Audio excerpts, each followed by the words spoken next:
আপনি হাজার মানুষের অর্থ চুরি করছেন, আপনার আল্লাহর দেওয়া মেধাকে অপব্যবহার করে আপনার কলমের মাধ্যমে, আপনার মুখের মাধ্যমে আপনি শান্তি পাবেন। আপনি জব সিকার না হয়ে আপনি জব ক্রিয়েটর হন, জব প্রোভাইডার হন, আপনি পারবেন ইনশাল্লাহ। এই যারা how much I need or we need, এদের জীবনে কোনো শান্তি নাই। টাকা এদের শান্তিকে একদম কবরস্থ করে দেয়। কিন্তু without what I can do, এই ফর্মুলাতে যারা প্র্যাকটিস করে তারা অনাবিল শান্তি ভোগ করে। বাস্তব নমুনা দেখবেন, সারা দিন সকাল থেকে দুপুর পর্যন্ত একজন ঠেলাওয়ালা ঠেলা টানে, মানুষের মালপত্র টানে, গায়ের ঘাম ছড়ায়, তারপরে হয়তো ফুটপাতের একটা কলা আর একটা বনরুটি খেয়ে দেখবেন ওই ঠেলার উপরে সে ঘুমিয়ে পড়ছে, না ডাকাইয়া ঘুমাইতেছে। আর যিনি দুই হাতে কামাই করতেছেন, পারলে আল্লাহ 4 হাত দিলে সেই 2 হাতও কাজে লাগাইতেন, ওনার ভাই আর ঘুম হয় না। কত জাতের সিডেটিভ খায়, তারপরে ঘুম তো ধরা দেয় না। কেন ঘুম হবে? কারণ আপনি তো যে পথে হাঁটছেন এটা ঘুমানোর শান্তির পথ, অশান্তির। আপনি হাজার মানুষের অর্থ চুরি করছেন, আপনার আল্লাহর দেওয়া মেধাকে অপব্যবহার করে আপনার কলমের মাধ্যমে, আপনার মুখের মাধ্যমে আপনি শান্তি পাবেন। এখন সবার অবস্থাটা এমন, বিশেষ করে রাজনীতিতে আমরা স্লোগান দিই, আমার চেয়ে দল বড়, দলের চেয়ে দেশ বড়। আর প্র্যাকটিসে হলো দেশের চেয়ে দল বড়, দলের চেয়ে আমি বড়। কারে দিয়ে আসবে এই মানসিকতার পরিবর্তন? আল্লাহর ফেরেশতারা আনবে নাকি মানুষকে দিয়ে আনতে হবে? মানসিকতা হইল মানুষের সাথে সম্পর্কিত, মানুষের মধ্যেই চেঞ্জটা আনতে হবে। Will bell the cat. তাহলে বিড়ালের গলায় এই ঘন্টা বাঁধবে টাকে, এটা মানতে হবে আমাকে, এটা মানতে হবে আপনাকে।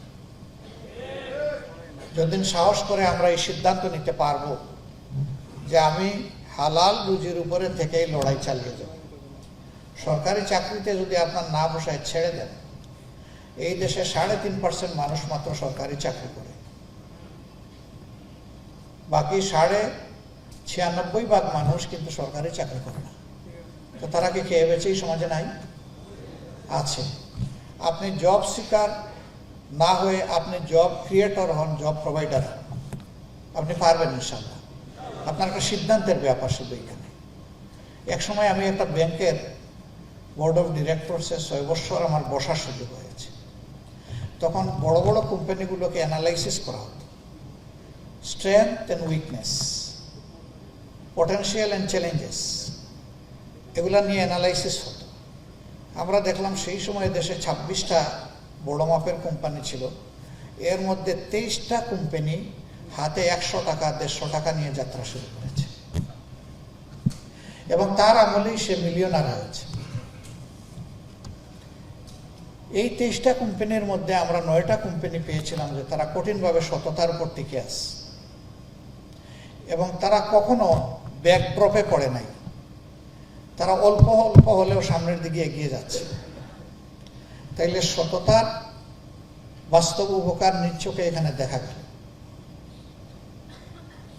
তো যারা এখন এখানে ইঞ্জিনিয়ার আছেন, ডিপ্লোমা ইঞ্জিনিয়ার, আপনাদের মধ্যে অনেকে আবার পরে বিএসসিও করেন, ভালো, আলহামদুলিল্লাহ। আমরা সবসময় এনকারেজ করি শিক্ষাকে। তো তারা তো 100 টাকা নিয়ে শুরু করতে পারবে, অসুবিধা নেই। এই জন্যে মানি not the matter, your intention is the matter. আপনি কোন ইন্টেনশনে কি চিন্তা করছেন, এই জায়গায় আপনি শক্ত হয়ে গেলে আপনি দাঁড়ায় যাবেন ইনশাআল্লাহ। আর আপনি শক্ত হতে না পারলে আপনার দাঁড়ানোর কোনো পথ খোলা থাকবে না। তবে বলবেন যে সবাই যদি চাকরি শুধু সৃষ্টি করতে থাকে তো চাকরি করবে টাকে, না, তা মানুষ পাওয়া যাবে, সমস্যা হবে না।